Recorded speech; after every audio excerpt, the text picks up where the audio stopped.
Jika kita menghitung nikmat Allah, ya, kita tidak akan bisa. Dan juga kita tahu bahwasanya apabila kita bersyukur, maka nikmat kita akan terus ditambah. Namun sebaliknya, jika kita kufur, maka azab Allah sangat pedih. Kalau kita ingin ditambah nikmatnya sama Allah, berarti cara berdoanya berikut Bapak Ibu, dengan bersyukur. Sambut bersyukur Bapak Ibu hari ini. Sambut. Contoh gini, ada tips doa agar kita itu doanya diijabah oleh Allah dan nikmatnya terus ditambah. Bukan dengan cara ya Allah berikanlah kami A, B, C, D, E. Bukan seperti itu. Salah satu caranya yaitu diawali dengan bersyukur. Ya Allah, terima kasih Engkau telah memberikan kesempatan kepada kami untuk hidup setelah kami mati sementara. Semoga Engkau berkahi ya Allah kehidupan yang kami rasakan saat ini. Otomatis Allah akan terus menambah nikmat. Maka kalau bangun tidur doanya apa Bapak Ibu? Alhamdulillahilladzi ahyana ba'dama amatana wa ilaihi nusyur. Ketika kita berdoa bangun tidur dengan mengucapkan alhamdulillah, kita berarti diawali dengan kata bersyukur. Insya Allah nikmat kita selama satu hari itu akan terus ditambah oleh Allah Subhanahu wa Ta'ala.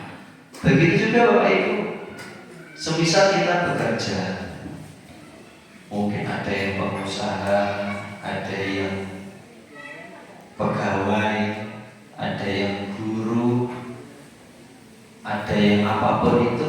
Ketika kita mensyukuri seluruh nikmat atas apa yang kita dapatkan, maka Allah pasti akan menambah, dan itu pasti.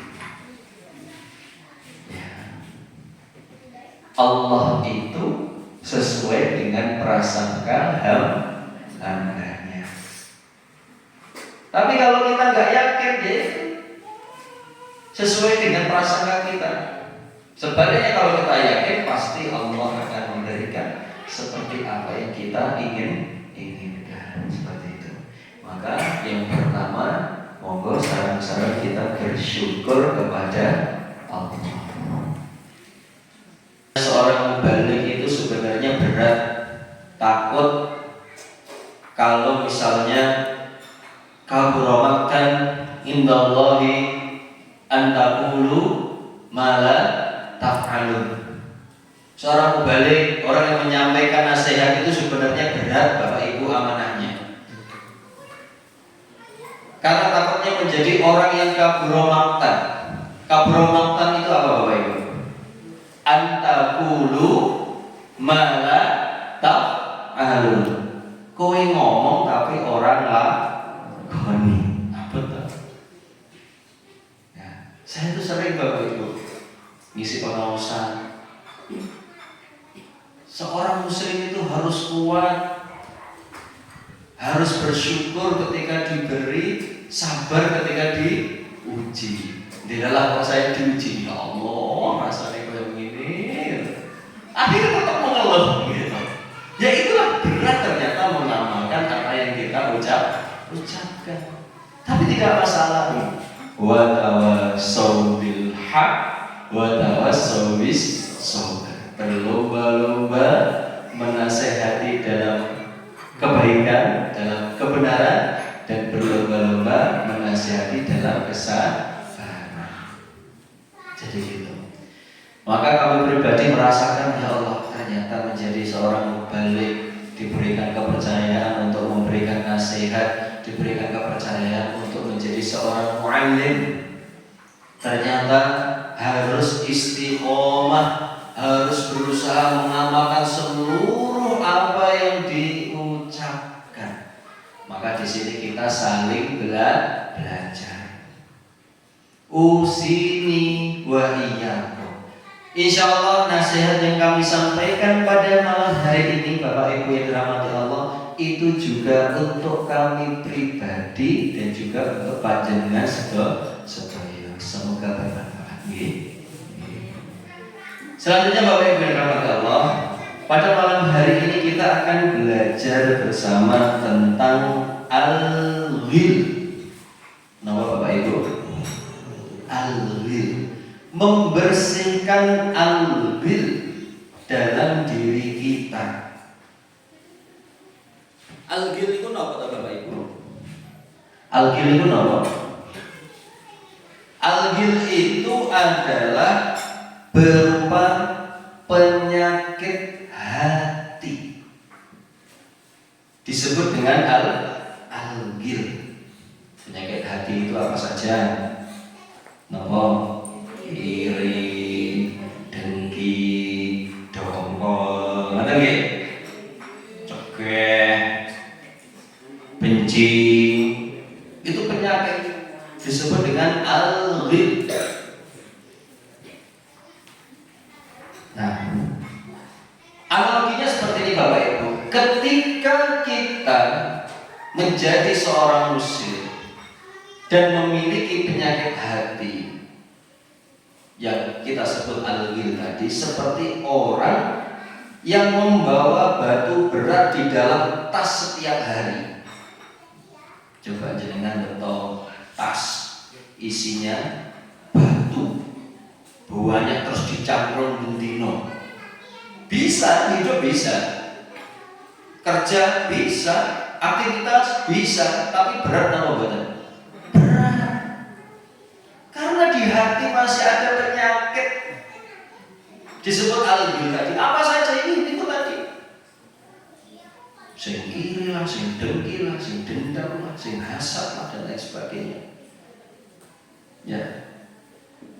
Maka itu akan membuat pundak kita itu semakin berat dan lelah, apalagi untuk melangkah menuju ridha Allah Subhanahu wa ta'ala. Bapak Ibu yang dirahmati Allah Subhanahu wa ta'ala, al-ghil itu menjadi penghambat untuk mendekati pintu surga. Salah satu nikmat di surga adalah dicabutnya rasa dendam dari hati para penghuninya. Jadi kalau kita ini sebenarnya tidak punya rasa dendam, iri, dengki kepada orang lain, berarti itu juga termasuk nikmat dari Allah Subhanahu wa ta'ala. Disebutkan dalam Quran surat Al-A'raf ayat 43. Wa naza'na ma fi sudurihim min ghillin.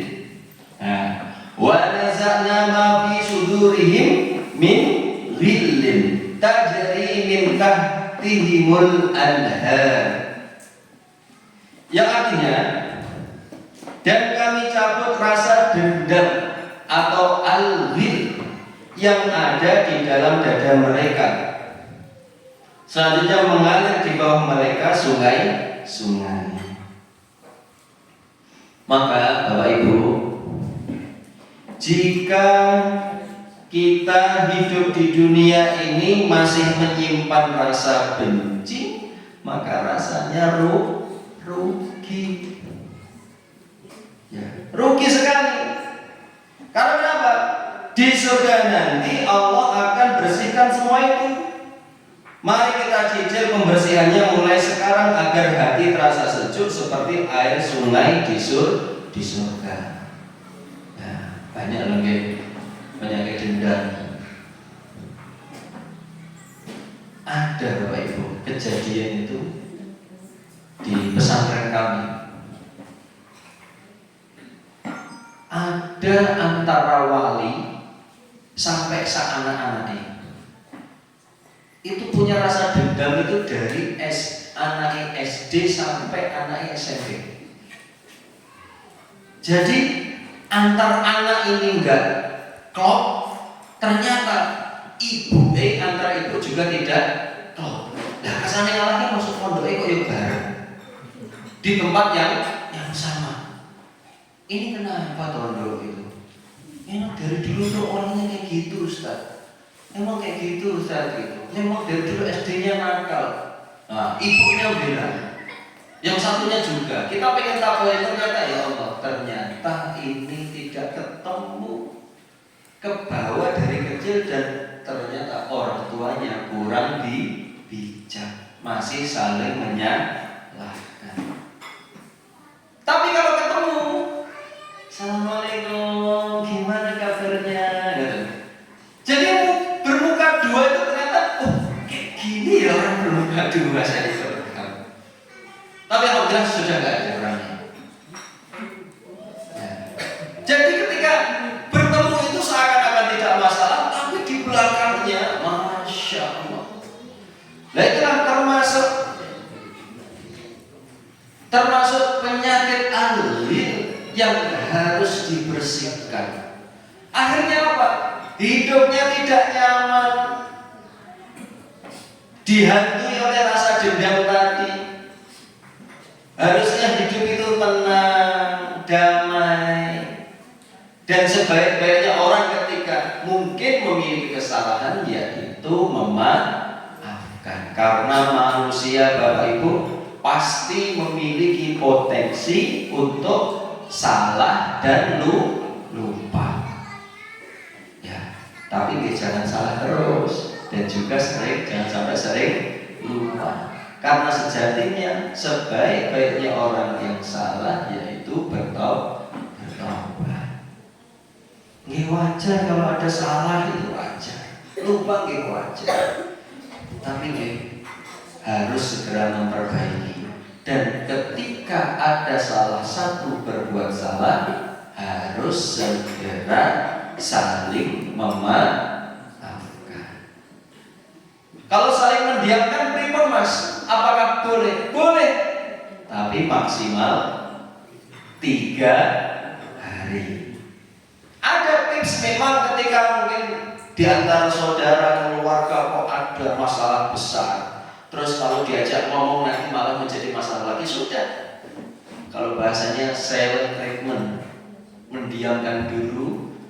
Tapi jangan lama-lama, maksimal 3 hari baru segera tabayun dan saling memaafkan. Nah itu berusaha agar kita dijauhkan dari penyakit-penyakit hati yang kita bahas tadi. Nah, selanjutnya Bapak Ibu yang dirahmati Allah Subhanahu wa taala, ada bahaya bagi orang yang memelihara dendam atau penyakit hati, khususnya di usia senja. Ampun Bapak Ibu, saya yakin di sini Bapak Ibu banyak yang seumuran dengan Bapak Ibu saya. Ngerti nggih? Saya ini bisa jadi putune panjenengan atau putrane panjenengan. Nah, maka sangat bahaya sekali jika masih ada yang memelihara dendam ketika usia senja seperti ini. Karena juga terjadi saat itu, ngapunten ini menjadi pembelajaran. Jadi kejadian-kejadian yang bisa menjadi hikmah atau pelajaran bagi kita. Ya. Itu jangan sampai terjadi. Ada suatu cerita saat itu kami mengisi pengajian itu di RGS. Ada yang bertanya, Ustaz, saya itu kok benci sama tetangga saya. Loh kenapa Pak? Pokoknya saya benci. Soalnya ketika saya ketemu tak haru-haru itu orang tahu juga nih, kok enggak gape gitu kan. Pak monggo, kan juga ngoten. Napa? Wonten nggih ngoten niku. Oh, ini berarti kasus ini. Nah, itu terjadi. Akhirnya bapaknya bertanya, semisal kok saya doakan buruk untuk orang itu apa boleh? Ini masalahnya apa Bapak? Pokoknya saya nggak suka. Saya pengen doakan buruk orang itu. Ya Allah, gitu. Itu tiangnya sangat sepuh. Mungkin usia usia 60 65 waktu. Sama sepo, tapi juwek ngeten Bapak. Panjenengan doakan buruk itu tidak ada efeknya. Lebih baik panjenengan tenangkan hati panjenengan yang pertama. Yang kedua, doakan agar Allah memberikan hidayah. Dan yang ketiga, semisal kok panjenengan memang berusaha bahasa Jawa pernah nih nggih aruh-aruh ngoten nggih kok mboten tinggal nggih becik malih nggih mboten sampeyan napa-napa daripada jenengan niatnya baik ternyata orang tidak mengembalikan dengan cara yang baik. Nah, itu nggak boleh. Nah, sehingga bahayanya apa Bapak Ibu?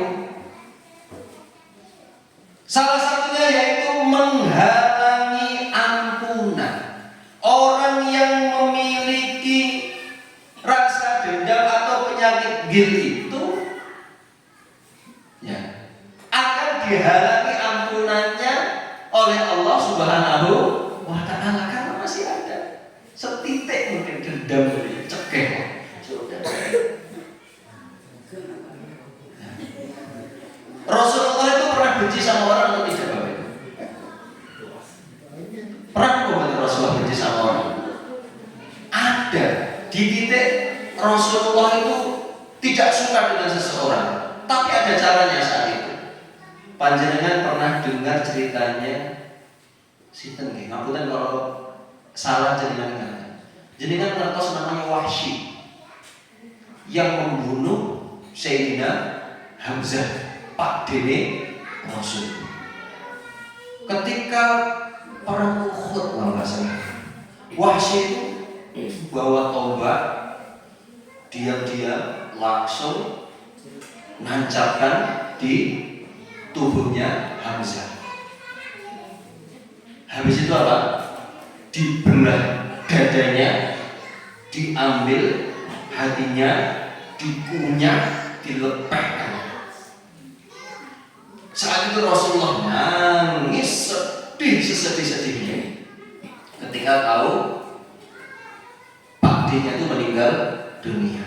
Suatu saat, apunten nih, kalau nggak salah namanya Wahsy, mohon dikoreksi kalau salah.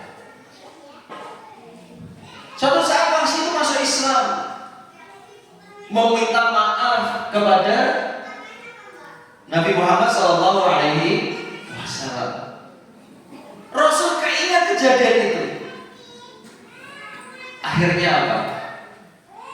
Wahai Wahsy, saya telah memaafkan seluruh perbuatanmu yang dulu, walaupun saya tetap teringat. Maka satu permintaan saya kepadamu, apa ya Rasul? Saya akan penuhi. Setelah kamu masuk Islam ini, agar saya tidak teringat tentang kejadian yang dulu, tolong jangan sampai pertemukan wajahmu di hadapan saya. Wah, sedih nama buatan ini. Di hadapan Rasul. Wah, sih sedih. Dari jauh itu ketika Rasulullah lewat hanya bisa ngingo kan gitu ya. Tapi itu karena perbuatannya sudah sangat kejam dan Rasulullah memang berusaha mengikhlaskan. Rasulullah itu juga manusia. Rasulullah itu juga sedih ketika saat itu Rasulullah ditinggal meninggal, disebut dengan Amul Husni, ditinggal meninggal. Sinten Bapak Ibu? Ayo belajar SKI. Napa? Ditinggal istrinya sinten namanya? Khadijah. Satu lagi ditinggal meninggal pamannya Abu Thalib. Gitu. Itu disebut Amul Husni. Maka hadiahnya Rasul itu untuk pelipur dengan kegiatan apa? Isra Mi'raj. Jadi Rasulullah itu sedih. Nah seperti halnya ketika kehidupan sosial seperti tadi, ketika berperang ya Allah, keinget separah itu pamannya dibunuh oleh Wahsy. Alhasil Rasulullah berusaha mengikhlaskan, berusaha memaafkan, tapi dengan syarat itu. Wahsy, saya sudah memaafkan seluruh apapun yang telah terjadi. Tapi saya mohon jangan sampai saya melihat wajah kamu agar saya tidak teringat kejadian yang pernah terjadi di masa lalu. Wah, sedih. Itu Rasul, Bapak Ibu. Maka kita, beliau ya, yang merasakan pedihnya, sedihnya keluarganya yang dibunuh dengan cara seperti itu, berusaha memaafkan. Maka kita ya, apalagi masalah-masalah kecil kayak tadi saya ceritakan tadi, harus dimaafkan, jangan sampai ada rasa dendam. Ya, cukuplah lemah teles Gusti Allah sing harus kan teles sudah selesai. Biasanya kebaikan gini sama saja, pokoknya kalau masalah misalkan kita merasakan zalimi atau bagaimana, sudah pasrahkan sama Allah Subhanahu wa taala. Nah, Allah sering menunda ampunan bagi dua orang yang sedang bermusuhan. Maka jangan sampai terjadi, Bapak Ibu. Sebesar apapun masalahnya, selesaikan dengan hati yang lapang. Disebutkan dalam hadis riwayat Muslim, qala Rasulullah sallallahu alaihi wasallam, tuftahu abwabul jannah yaumal itsnaini wa yaumal khamis fayughfaru likulli 'abdin la yusyriku billah syai'an illa rajulan kanat bainahu wa baina akhihi syahna. Ya. Artinya pintu-pintu surga dibuka pada hari Senin dan Kamis, maka semua hamba yang tidak menyekutukan Allah dengan sesuatu apapun akan diampuni dosa-dosanya, kecuali seseorang yang antara dia dan saudaranya terjadi permusuhan atau syahna. Ya, maka ya, kita sebagai umat Islam sejatinya terus diampuni oleh Allah Subhanahu wa taala seluruh perbuatan kesalahan, kehilapan kita. Tetapi jangan sampai ada sesuatu yang mengganjal di dalam hati, yaitu permusuhan. Khususnya penyakit hati disebut dengan dendam atau ghil tadi. Maka mari sama-sama kita hilangkan penyakit tersebut. Sebenarnya kita masuk surga itu kira-kira gara-gara apa, Bapak Ibu? Apakah gara-gara amal ibadah kita sudah banyak? Apakah gara-gara kita tidak punya dosa? Gara-gara apa, Bapak Ibu? Gara-gara rahmat dari Allah Subhanahu wa taala. Kalau kita semisal sekarang, ayo hitung-hitungan, hari ini aku jamaah 5 waktu sholat gitu. Dan itu sedekah. Baru niku napa berbuat baik. Nah, kira-kira waktu sujud meninggal itu masuk surga atau tidak? Ayo, jenengan bayangkan Rasulullah SAW yang sudah dijamin masuk surga saja, sholat tahajud sampai dengkulnya bengkak-bengkak. Ayo, kan berarti yang membuat kita masuk surga atau diterima di sisi Allah adalah rahmatnya dari Allah Subhanahu. Jangan sampai kita merasa, kalau kata Kiai Hasan, jangan sampai ada penyakit merasa paling banyak ibadah, merasa paling banyak sedekah, merasa paling banyak bekerja, merasa paling berjasa. Itu namanya penyakit kan itu. Maka kita pun juga kalau sudah istiqomah jamaah 5 waktu ke masjid, sudah syukuri alhamdulillah. Orang sak pamer kalau awak ora tau jamaah aku lho, sudah waktunya sombong gitu. No. Sejatinya ketika kita mampu beribadah, istiqomah itu adalah kekuatan dari Allah Subhanahu wa taala. Panjenengan mampu bangun tahajud setiap hari. Jangan merasa aku ki wis biasa, tahajud ki ndendino rasa dibuka, rasa alarm. Rama mas biasa ini. Nanti tenono, nanti ketika Gusti Allah tidak menghendaki, alarm aktif pasang 5 menit sekali, gak bakal bangun pun tuh. Buktikan saja itu, tapi jangan sampai Bapak Ibu. Naudzubillah. Jadi semuanya karena rahmat Allah. Keistiqomahan panjenengan bisa hadir di majelis ini semuanya karena rahmat Allah. Nah, jadi kita jeli. Selanjutnya Bapak Ibu yang dirahmati Allah, ada tips elegan. Ada tips elegan untuk membersihkan hati. Yang pertama Bapak Ibu yang dirahmati Allah, apa? Atau bagaimana caranya agar kita bisa membersihkan hati kita? Yang pertama mudah Bapak Ibu, saling mendoakan. Jika ada orang yang menyakiti, sebut namanya dalam doa. Misalkan ada yang menzalimi kita Bapak Ibu, nggak apa-apa, sebut namanya dalam doa. Ya Allah, ampuni dia dan lembutkan hatiku. Doakan agar terhindar dari penyakit al-ghil, penyakit dendam. Walaupun memang orang itu menzalimi kita. Cara yang pertama bagaimana Bapak Ibu? Saling mendoakan. Doakan, sebut namanya.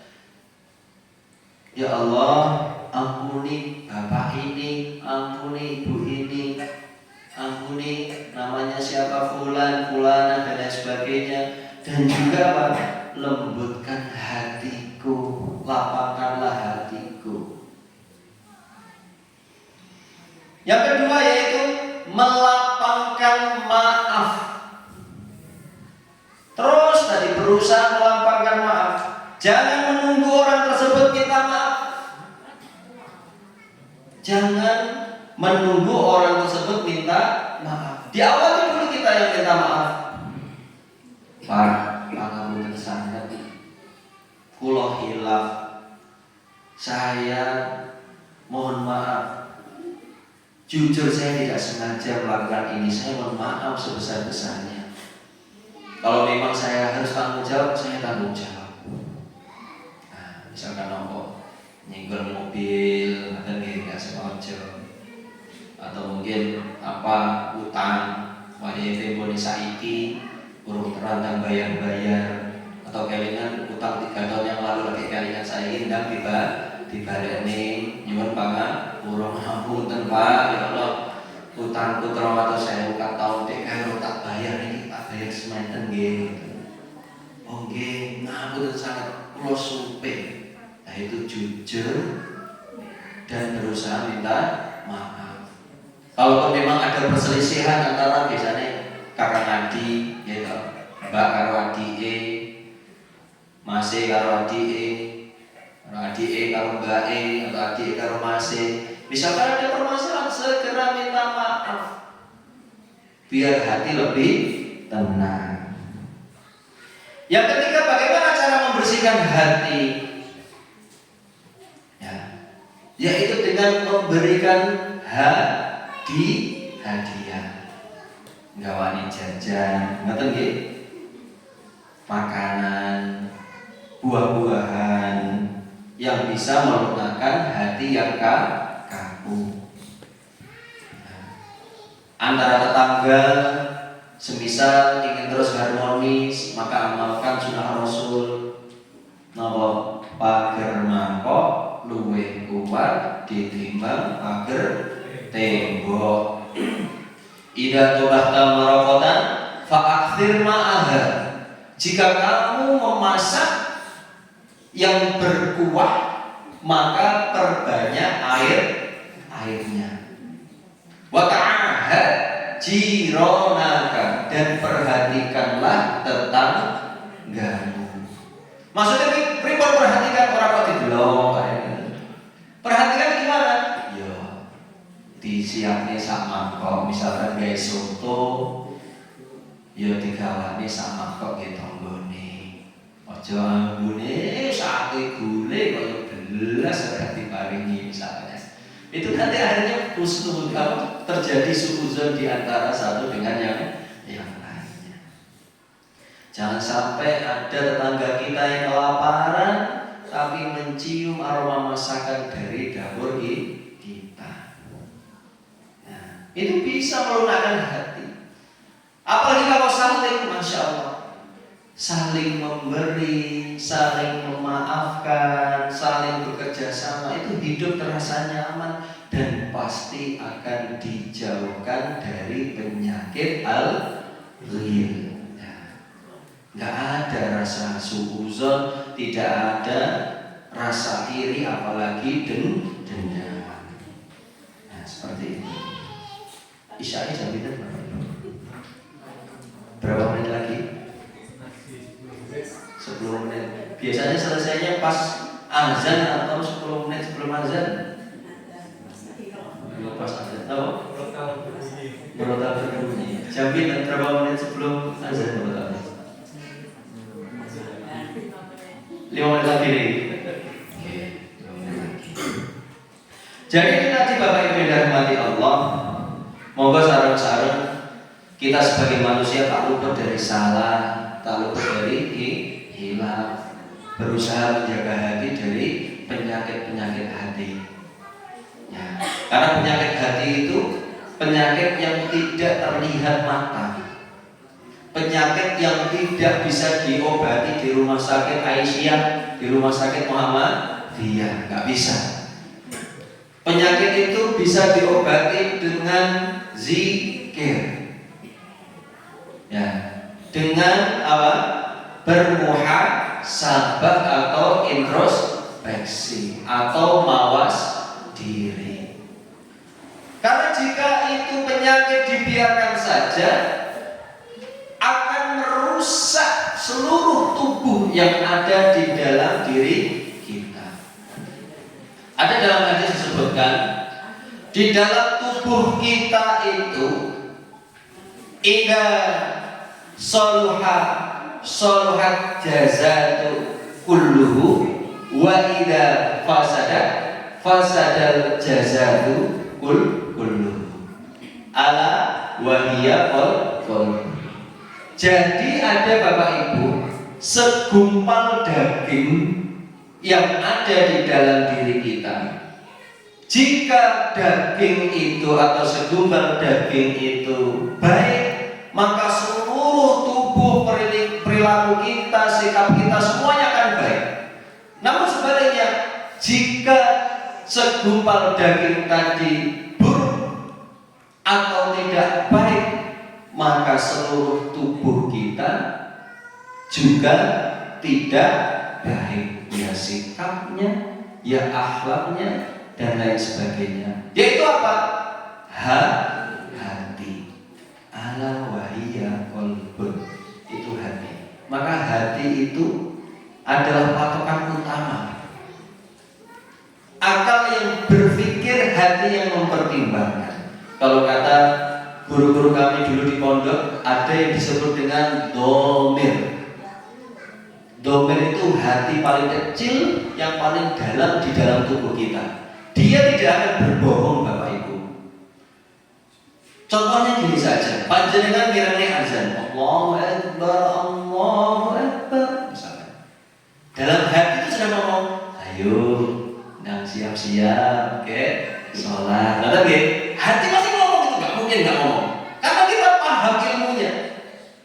Tapi terkadang akal, setan berkerjolek, engkau rotok cedek omah, ya. Tiba alah, wis meh omah wis sholat nang omah ae. Ora sida jamaah. Hati nggak pernah bohong, Bapak Ibu. Panjenengan misalnya mau kalau di sini insya Allah nggak ada orang yang setelah sholat dari masjid sendalnya hilang, gitu. Lah kok lihat ada sendal nganggur, ya. Akal wis ngomong wis dhuwur sendal kuyae. Gak apa-apa, kita ini tiga awakmu, siapa sih ngomong kan gitu toh. Tapi hati ngomong, ojo, kuwi kudu nek kamu itu bukan milikmu, jangan diambil. Maka benar, hati itu yang bisa mempertimbangkan seluruh gerak-gerik kita. Ya. Akal itu yang berpikir, hati yang mempertimbangkan. Terkadang ketika kita memiliki nafsu, dan hanya diatur oleh akal tanpa dipertimbangkan oleh hati, maka hanya menjadi budaknya hawa nafsu. Hawa nafsu itu kita pasti punya Bapak Ibu. Tugas kita bukan menghilangkan hawa nafsu, bukan. Nafsu itu harus kita miliki. Tapi tugas kita yaitu mengendalikan nafsu. Jangan sampai dihilangkan. Orang yang nggak punya nafsu bahaya. Sholat semangat, kerja semangat, apalagi orang suami istri nggak punya nafsu, bayangkan itu gimana kehidupan hariannya. Maka nafsu itu boleh, tapi harus kita kendalikan. Kembali lagi tadi masalah hati, maka hati ini punjeri kehidupan kita. Idza sholuha, jika baik, sholuha jasadu kullu, baik seluruh jasad yang ada di dalam diri kita. Wa idzal fasadat, fasadat jasadu kullu, maka akan rusak seluruh tubuh kita.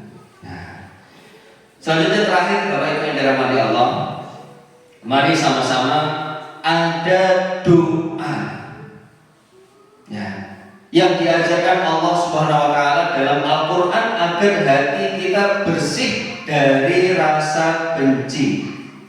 Dalam surat Al-Hasyr ayat 10. Nah, baca dengan mireng ini.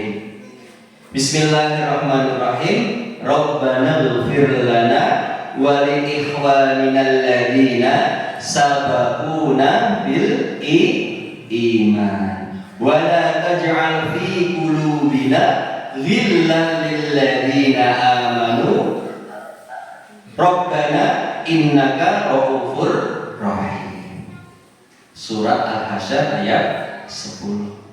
Ini adalah doa agar kita dijauhkan dari penyakit al-ilm. Artinya apa Bapak Ibu? Ya Rabb kami, beri ampunlah kami dan saudara-saudara kami yang telah beriman lebih dulu dari kami, dan janganlah Engkau membiarkan kedengkian atau al-ghil dalam hati kami terhadap orang-orang yang beriman. Ya Rabb kami, sesungguhnya Engkau Maha Penyantun lagi Maha Penyayang. Seperti itu. Nah, maka mari Bapak Ibu dan rahmati Allah, sama-sama usini wa iyyakum, setelah pengawasan ini sama-sama kita didik hati kita, diri kita dengan hati yang bersih. Didik hawa nafsu kita dengan hati yang bersih, sehingga kehidupan kita selalu istiqomah ihdinas siratal mustaqim, dan semoga kita semuanya berpulang kembali kepada Allah dengan keadaan husnul khatimah. Amin ya rabbal alamin. Mungkin itu saja Bapak Ibu yang dirahmati Allah. Apabila ada yang baik yang bisa panjenengan ambil, ini adalah dari Allah Subhanahu wa taala, dan apabila kami ada kesalahan, kehilafan dari ucapan atau perbuatan kami, itu adalah murni dari kami pribadi, kami mohon maaf sebanyak-banyaknya. Mungkin itu saja yang bisa kami sampaikan. Nasrul minallah wa fathul qarib. Wassalamualaikum warahmatullahi wabarakatuh.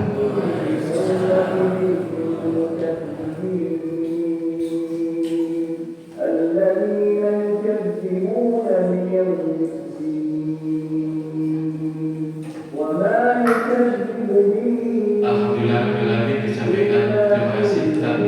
Alhamdulillah pencerahannya ada Bapak Ibu ini.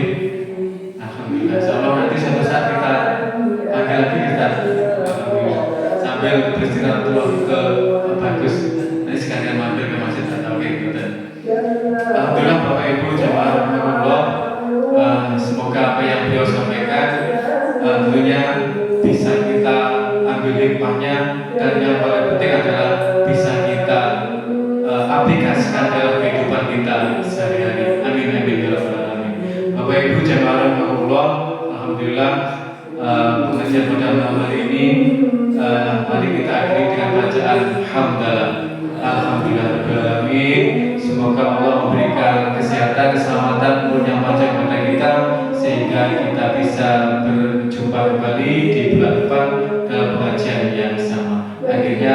Bila taufiq wal hidayah. Assalamualaikum warahmatullahi wabarakatuh. Mangke sak sampunipun salat Isya